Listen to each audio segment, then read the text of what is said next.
우리를 늘 항상 인정해 주시고 끝까지 사랑하시는 우리 주님의 은혜와 평강이 예배하는 모든 성도님들 심령과 가정에 넘치시기를 주님의 이름으로 간절히 소원합니다. 기우라는 단어가 있습니다. 중국의 기 나라에서 하늘이 무너질까 걱정했다 하는 그런 이야기에서 비롯된 말입니다. 쓸데없는 걱정, 할 필요가 없는 걱정, 그런 것을 비유할 때 우리는 기우라고 이야기를 합니다. 일어나지 않을 것이라는. 근데 오늘 성경 말씀에는 그런 일이 일어났습니다. 사람들이 기우라고 하는 것이 실제로 일어난 것을, 날 것을 말씀하고 있습니다. 하늘이 무너지는 것, 여러분 저 하늘이 무너지겠습니까? 성경은 무너진다 이렇게 말씀하십니다. 그래도 안 믿는 사람들이 있습니다. 할 수 없습니다. 이거는 쓸데없는 걱정이 아니라고 성경이 말씀하십니다. 우리는 하늘이 무너질 것을 준비하는 사람이라고 성경이 말씀합니다. 오늘 12절 이하의 말씀 보니까 6째 인을 떼시는데 큰 지진이 났다 그랬습니다. 해가 검은 털로 짠 상복같이 검어지고 달이 피같이 되고 별들이 무화과 나무가 대풍이 흔들려서 설 익은 열매가 떨어지는 것처럼 우수수 떨어지고 하늘이 두루마리처럼 말리는 것이 떠나가고 섬과 산들이 옮겨졌다. 산들이 옮겨지겠습니까? 그런 일이 있을 것이라고 성경이 말씀하십니다. 여러분 지진을 여기 아주 크게 강조를 하고 있습니다. 다른 많은 것도 이 재앙으로 성경에는 말씀하십니다. 앞에도 이미 그런 건 나왔습니다. 홍수도, 태풍도, 가뭄도, 전염병도, 화산 폭발 다 재앙이라고 할 수가 있습니다. 어떤 재앙이 가장 무섭습니까, 여러분? 제가 부교육자 시절에 아주 오래됐습니다. 서울에서 부교육자를 할 때에 강남에 있는 그 논현동이라는 곳에 그 사택에 살은 적이 있습니다. 교회가 그때만 해도 제가 섬기던 교회가 처음 시작하던 교회라 사택들이 많지 않았어. 어떤 교회에서 큰 교회 사업을 하시는 장로님이 임시로 무상 대여를 냈어요. 집을. 근데 집이 굉장히 큰 집이었습니다. 제가 살던 그 사택 바로 담장을 옆에 하고 우리가 다 아는 대기업의 그 회장님이 그 집이 그러니까 그 옆집이 얼마나 또 대단한 집이 큰 집에 살았어요. 근데 집은 오래된 집 대재택에 마당도 있고 그런 집에서 살았는데 근데 그 어느 날 여름에 굉장히 그 비가 많이 왔어요. 신문이도 크게 난 그 대홍수가 난 적이 있는데 밤에 얼마나 큰 그 소리가 천둥이 치고 근데 정말 큰 소리가 나 하늘이 막 찢어지는 듯한 그런 소리가 났어요. 근데 그 갑자기 제가 이렇게 자고 있는데 소리가 들리는데 하늘이 찢어지더니 정말로 벽이 뒤에서 이 자던 벽이 확 무너지면서 그 위쪽에 이 비스듬하게 언덕처럼 되었는데 위에 집에 축대가 무너진 거예요. 그 축대가 무너지면서 밑에 집을 쳐서 이 담장이 벽을 뚫고 황토가 이 방 안으로 이만큼 쌓이도록 들어왔어요. 제가 침대 위에서 자고 있었는데 밑에 잤으면 아마 오늘 이 자리에 서 있을지도 모르겠습니다.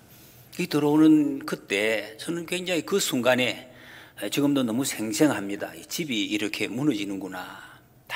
그래서 막 순간적으로 온 아이들 둘러엎고 밖으로 비가 오는데 뛰쳐 나온 적이 있습니다. 상당히 오랫동안 저는 그 집이 무너진다는 그런 트라우마에 이렇게 많이 갇힌 적이 있습니다. 사람들은 누구든지 어떤 재앙이 큰 것이냐, 자기가 당한 재앙을 가장 큰 재앙이다 이렇게 느끼고 그렇게 생각을 합니다. 성경은 지진을 말씀하고 있어요. 지진. 왜? 지진은 우리가 서 있는 터전이 움직여지고 갈라지는 것이기 때문에 이것이 갈라지면 그 이상의 아무것도 이루어질 수가 없기 때문에 가장 큰 하나님의 재앙, 하나님의 나타나심, 이것을 상징적으로 보여주는 재앙이 성경은 지진이라고 말씀하고 있습니다. 가장 무서운 것. 예수님께서 제자들이 예수님께 물었죠. 말세에 어떤 재앙의 징조가 있을 것입니까? 물었을 때 예수님이 그런 대답을 하셨습니다. 마가복음 13장 8절로 민족이 민족을 나라가 나라를 대적하여 일어나겠고 곳곳에 지진이 있으며 기근이 있습니다. 이게 재난이 시작이라 그랬습니다. 이게 본격적인 것이 아니라 이런 모습이 있으면 이제 시작이 된다. 앞으로 크게 진행이 될 것이다. 내가 발 딛고 있는 이 터전이 없어지는 거예요. 근데 그 이상이 뭘 뭘 우리가 생각을 하고 계획을 하겠습니까? 할 수 있는 것이 아무것도 없다. 그걸 말씀합니다. 전쟁, 기근, 전염병 이런 재앙들이 앞에 이미 성경에서 나왔습니다. 그런데 여러분 그런 것들은 세상이 없어지지 않습니다. 지금도 우리 이 전염병은 재앙입니다. 중세 시대 때 옛날 같으면 1억 명이 죽었다 그랬습니다. 지금은 뭐 그만 수는 안 됩니다만은, 근데 이것 때문에, 이 전염병 때문에 마스크는 쓰고 있지만 세상이 없어지지 않아요. 근데 지진은 다릅니다. 종말이 오면 대격변이 일어난다. 그때 하늘이 무너진다, 땅이 꺼진다, 그렇게 말씀하고 있습니다. 그런 일이 반드시 올 것이다. 여러분 보십시오. 최근에 이미 이런 일이 여러 군데 나타나고 있죠. 땅이 꺼지는 현상들, 싱크홀이라고. 가다가 여러분 차가 갑자기 땅 속으로 들어갑니다. 사람이 흘러 들어가고 갑자기 집이 무너지고, 이런 일이 어쨌든 지금 발생을 하고 있어요. 재난의 시작이다 말씀하십니다. 해가 검은 털로 짠 상복같이, 이것은 여러분 해는 밝은 것 아닙니까? 밝고 또 따뜻하고 이런 것인데, 이게 검은 털로 짠 아주 그 무시무시하게 보기도 싫을 정도로 빛을 다 입고 무서운 색으로 변한다. 달이 핏빛으로 변한다. 여러분 이게 우리가 아침에 해 뜨면 야 날이 밝았구나, 저녁에 해가 지면 또 저녁이 되었구나 이렇게 생각하는데, 이게 없어진다는 것입니다. 일상적인 것이 없어진다. 우리가 당연한 것이잖아요. 해 졌다, 해 떴다. 당연한 것이 아닌 것처럼 되어버리는 그 시기가 온다. 더 이상 그게 통하지 않는다는. 인도 같은 나라에서는 해가 이 저주의 상징으로 이야기한다고 합니다. 왜? 너무 덥기 때문에. 근데 이 달빛, 이 달빛은 정말 이 동서양을 막론하고 다 이게 좋은 이미지로 가지고 있습니다. 따뜻하고 부드럽고. 군대 여러분 군가 중에도 달빛을 빛에서 노래하는 그 군가가 있습니다. 두둥실 고향길 떠서 왔느냐, 보초병 철모 위에 달이 솟았네, 어머님의 얼굴인가 누나의 표정인가. 이 달빛을 보면서 따뜻한 고향을 느끼고 위로를 받고 어머니의 그 품을, 누나 같은 그 품을 느낄 수가 있는 그런 이제 표현을 뭐 여러 또 시에서도 표현을 하고 있습니다. 그런데 그 달이 핏빛으로 변한다. 무시무시한 거죠. 그 달이 그렇게 변하는데 그 외에 다른 것은 어떻게 했느냐 말이에요. 말할 필요가 없다. 그리고 하늘의 별들이 무화과나무의 대풍에 흔들려서 설익은 열매가 떨어지는 것처럼 땅에 떨어진다. 마침 제가 이 말씀을 보면서 우리 여기 무화과나무가 있죠. 몇 그루가 있어요 앞에. 한번 여러분 갈 때 한번 보십시오. 무화과나무가 설 익은 열매가 풍에 떨어진다. 무화과나무 열매 여러분 설 익은 열매도 있고 익은 열매도. 익은 열매는 나중에 물러가지고 썩어서 떨어질 망정. 무화과나무는 제가 보기에는 열매 바람 불어서 안 떨어집니다. 따 보십시오 이게. 그런데 이 설 익은 열매가 대풍에 떨어진다. 어떤 바람이 불었길래 그게 우수수 떨어질까? 삼라만상이 더 이상 우리가 지금 생각하는 그것이 아니라는 것입니다. 다 뒤집혀지는 것을 말씀합니다. 산과 섬들이 자리를 옮겨간다. 산이 옮겨지겠습니까? 옮겨집니다. 일본의 국토지리원이 발표를 했는데 2000년에 일본이 세계 지도상 위치를 일본 기준에서 세계 기준으로 변경을 할 때 일본의 열도가 북서쪽으로 450m 이동을 했다고 합니다. 지진이 계속해서 일어나가지고 큐슈가 북북동쪽으로 4m, 홋카이도는 북동쪽으로 9m 이동을 했다.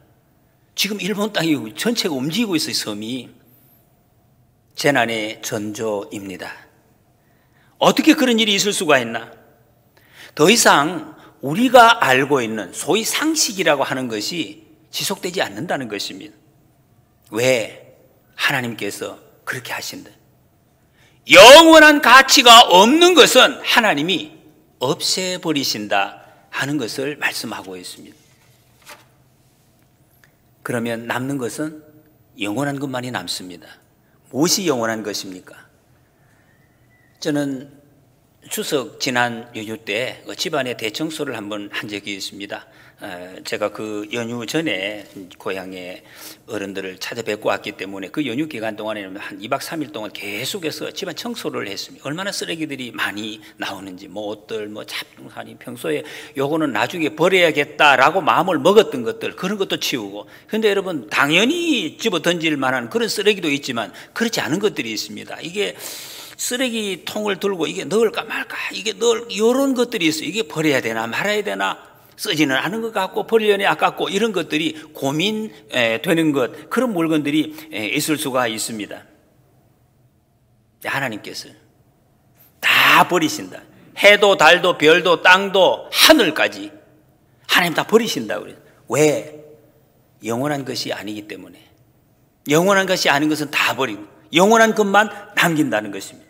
여러분, 영원한 게 무엇입니까? 그러면 하늘도 영원한 것이 아닌데, 성경은 오늘 계시록에서 21장에 새 하늘 새 땅, 새 하늘 새 땅, 거룩한 성 예루살렘, 그것이 영원한 것이다, 이렇게 말씀하십니다. 그것만이 영원한 것이다.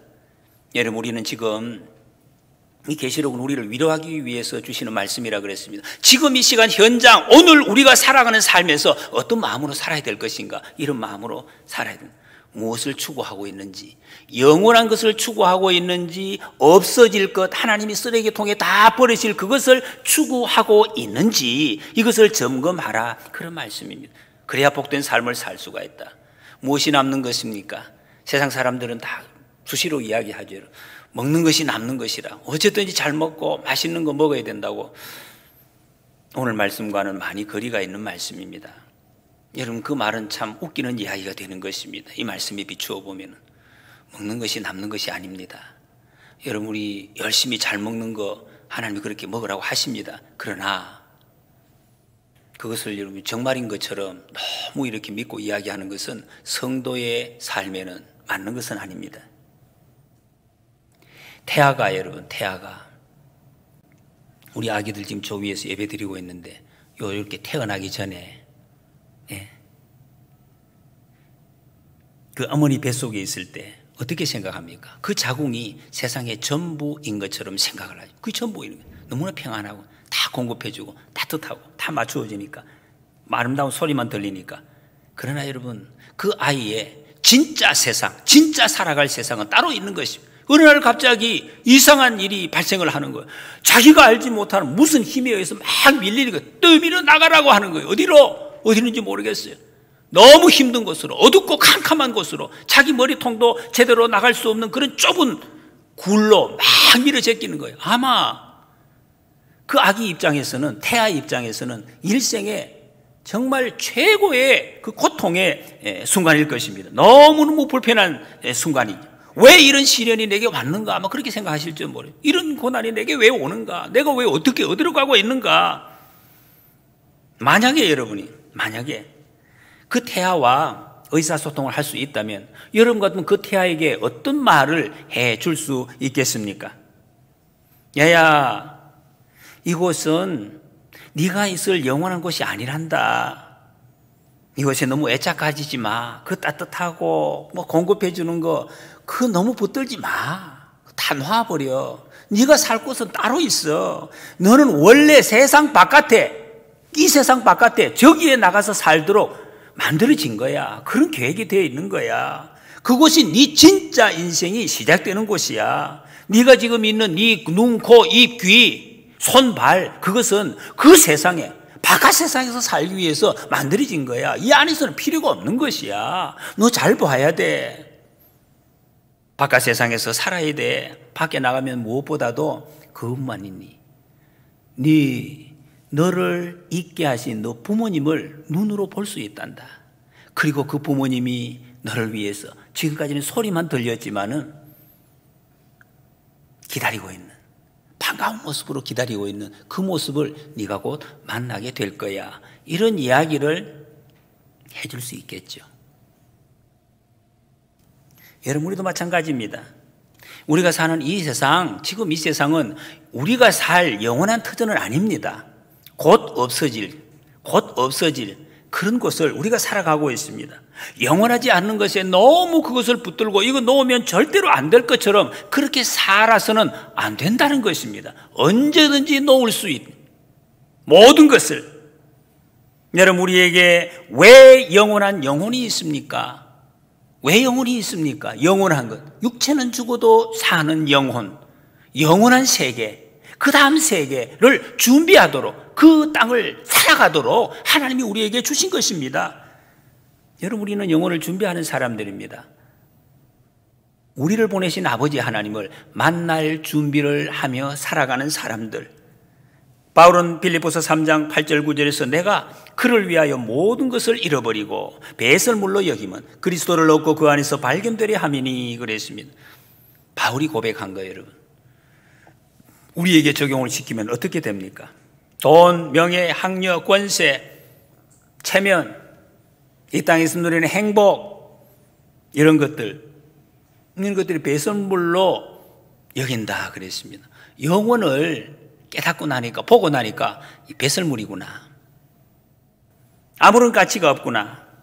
여러분, 화장실에 용변 보고 뒤돌아보면서 아까워하는 사람이 있습니까? 방금 전까지 내 몸속에 있던 건데 안 돼, 그럴 사람이 있습니까? 아무도 없습니다. 미련 없이 물을 내리는 것이죠. 애착을 가질 이유가 없다는 것입니다. 그런데 여러분, 그럼에도 불구하고 우리 중에도 그런 분들이 계시죠. 그래도 애착을 가지고 이거 놓치면 안 되는데, 예배보다도 더 중요하고 하나님 만나는 것보다 더 중요하고 만나다가도 뛰어나가는 사람 가끔씩 있습니다. 삶의 이유가 세상에 있기 때문에 그렇습니다. 이 세상에, 없어질 세상에. 여러분, 이 세상에 영원하지 않다는 것을 애써 부인하려는 사람들이 상당히 있습니다. 이게 영원하지 않다는 것을 알면서도 자꾸 부인하려고.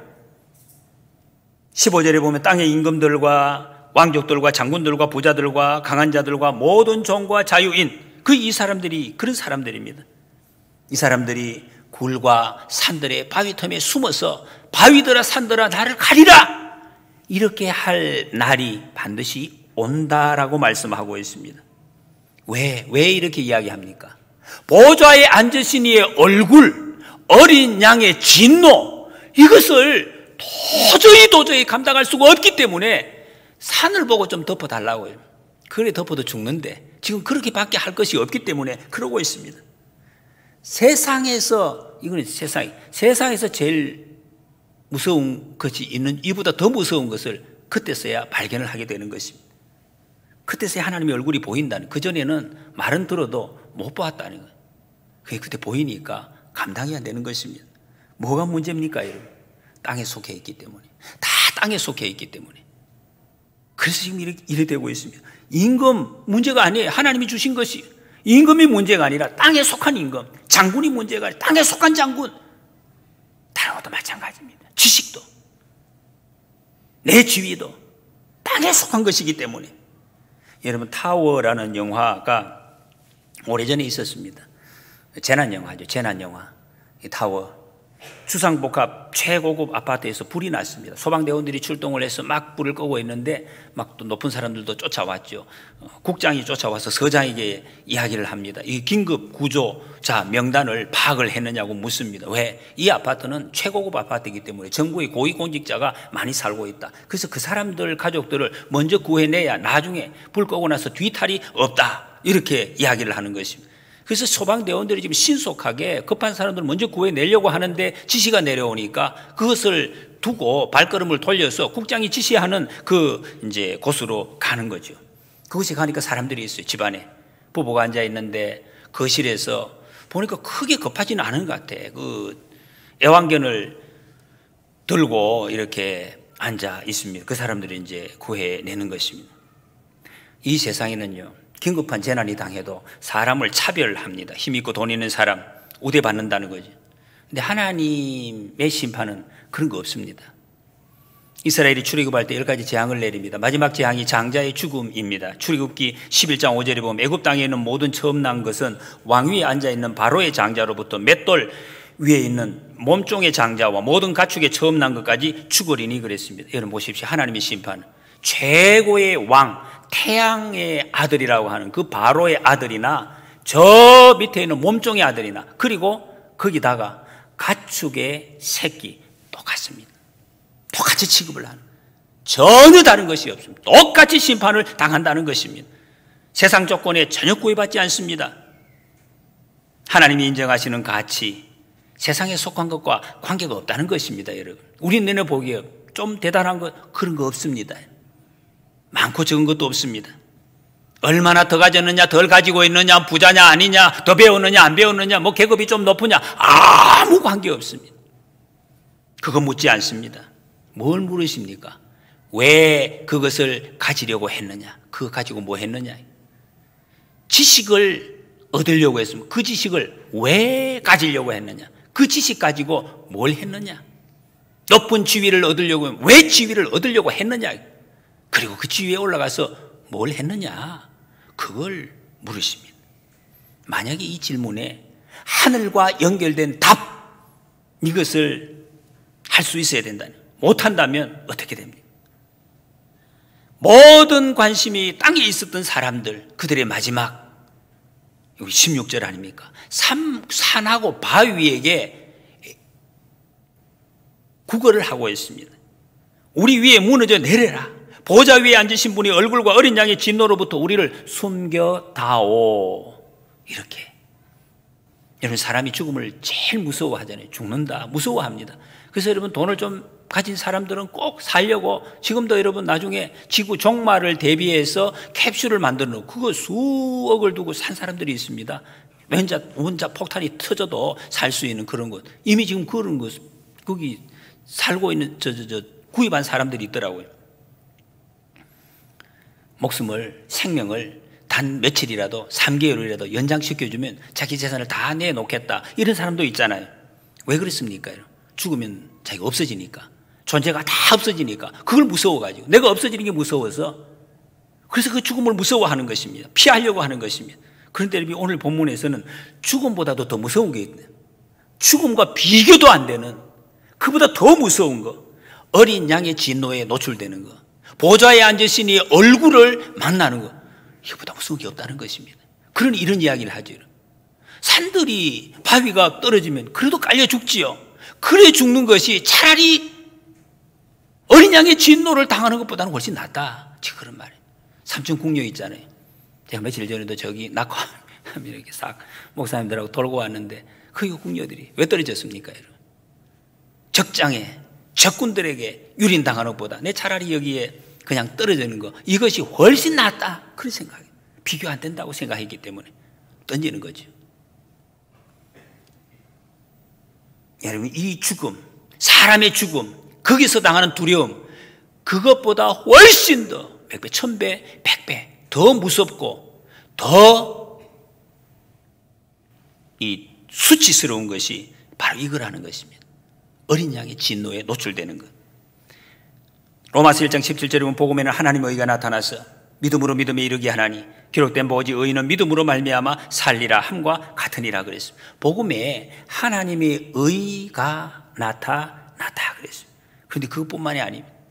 그 28절에 보면 하나님의 진노가 불의로 진리를 막는 사람들의 모든 경건하지 않음과 불의에 대하여 하늘로부터 나타나나니라고 말씀했습니다. 하나님의 의, 하나님의 진노, 의로우신 하나님, 진노의 하나님, 같이 나옵니다. 왜? 하나님의 진노가 없으면은 예수 그리스도의 십자가 은혜가 필요가 없는 거죠. 십자가 연충이 전혀 필요가 없는 것입니다. 하나님의 의로우신 하나님, 진노의 하나님. 10절에서 앞에서 순교자들이 하나님께 기도를 했습니다. 우리의 피를 언제 갚아주시려 하나이까 그랬습니다. 그런데 오늘 여기 본문에 나오는 이 사람들, 세상에 속한 사람들은 무생물, 자기에게 아무 도움도 되지 않는 그 바위들, 산에게 구하고 있어요. 지금도 그런 사람들이 있잖아요. 산에 가서 바위에게 절하고 뭔가 좀 달라고, 그런 사람들이 있어요. 이게 무슨 차이입니까? 신자, 불신자 차이죠. 하나님을 믿느냐, 믿지 않느냐, 그 차이입니다. 아무도 호소를 듣지 않는데 어떻게 이루어지겠습니까? 듣지 않는데 이루어진다고 해도 산이, 바위가 그 위에 덮인다고 무슨 소용이 있습니까? 깔려서 죽기는 하겠지요. 그러나 여러분, 그 덮인 것이 어린 양의 진노를 절대로 가릴 수는 없는 것이죠. 그래서 성경은 시편 32편 1절에서 허물의 사함을 받고 자신의 죄가 가리움을 받는 자는 복이 있다 그랬어요. 복이 있는 사람. 여러분, 죄는 산과 바위로 가리는 것이 아닙니다. 깊은 굴 속에 들어간다고 가려지는 것이 아닙니다. 예수님이 가려주셔야 돼요. 우리의 죄는 주님이 가려주셔야 합니다. 그래서 이들에게 필요한 것은 산과 바위가 아니에요. 깊은 굴 속이 아닙니다. 복음이, 십자가의 복음이라. 사도행전 10장 43절에 그를 믿는 사람들이 다 그의 이름을 힘입어 죄 사함을 받는다 하였느니라. 예수님의 이름을 다 죄 사함을 받는다 약속하셨습니다. 9절에서 11절에 보면 다섯째 인을 떼었을 때 내용이 나왔습니다. 그때 순교자들, 순교한 영혼들이 자기들의 피를 언제 갚아주느냐 이렇게 했을 때 우리 암송 9절이죠. 아직 잠시 동안 쉬되 그들의 동무종들과 형제들도 자기처럼 죽임을 당하여 그 수가 차기까지 하라 했습니다. 복음을 전할 사명이, 이 뜻이 여러분 지난 시간에 기회를 준다. 하나님이 우리에게 기회를 주신다 그랬습니다. 연장해 주시는 그 동무들, 그 형제들에게 그 책임이 있다, 사명이 있다 그랬습니다. 바로 우리들이죠. 순교한 영혼들이 잠시 쉬는 동안, 이 잠시는 얼마 동안인지 알 수가 없습니다. 그 수가 차기까지 우리가 해야 될 그 일, 영혼을 구원하는 일, 그 일입니다. 그들이 복음을 전하지 않으면, 우리가 복음을 전하지 않으면은 땅에 속한 영혼들, 어린 양의 진노를 피할 방법은 없다고 말씀하십니다. 이것이 진정한 기독교다 하는 책이 있습니다. 로날드 사이더라는 분이 지은 책인데 거기 보면 예수님, 가브리엘 천사 대화하는 장면이 나옵니다. 그 내용이 이렇게 적혀 있습니다. 예수님께서 부활하시고 승천하신 다음에 그때 예수님 만나서 이런 질문을 합니다. 가브리엘이 어떻게 됐습니까? 맡으신 사명대로 세상을 구원하셨습니까? 그랬더니 예수님이 대답하시, 글쎄 그렇다고 할 수도 있고 아니라고도 할 수도 있지. 나는 세상 죄를 짊어지고 대신 죽었고 나를 믿는 자는 영원히 살 것이라고 약속을 했다네. 나를 따르던 무리한테 성령을 보내주었고 세상을 구원하는 사명을 이루라고 말했네 그랬습니다. 그래서 가브리엘이 깜짝 놀라서 반문을 합니다. 아니 그럼 세상을 구원하려는 계획을 전직 어부들, 전직 장녀들, 전직 세리들한테 맡겼다는 말씀입니까? 그랬습니다. 그랬더니 그런 셈이지. 그랬더니 가브리엘이 그러면 실패하면 어떡합니까? 다른 대안이 있습니까? 이렇게 물었어요. 그랬더니 예수님이 나직히 말씀을 하셨습니다. 아니, 대안은 없어. 하나님께서 이 세상을 구원하시기 위해서, 이 세상에 있는 수많은 영혼들을 구원하시기 위해서 정한 방법이 있습니다. 그 방법은 천사를 동원해서 오는 것이 아닙니다. 우리들 구원받은 하나님의 백성들을 통해서 그 일을 하시겠다. 그러니까 여러분, 하나님이 그렇게 계획, 작정을 하셨다는 거예요. 우리가 복음을 전하지 않으면, 이 세상에 있는 사람들은 만약에 우리가 전혀 전하지 않으면 한 사람도 어린 양의 그 진노에서 피할 사람이 생겨나지 않는다는 것입니다. 여러분, 우리에게 주신 사명이 이런 것입니다. 어마어마하기도 하고 무시무시한 사명이기도 합니다. 우리가 어떤 자리에 있는지, 하나님이 왜 불러주셨는지 우리가 알아야 될 것입니다. 그래서 하나님이 우리에게 약속해 주셨습니다.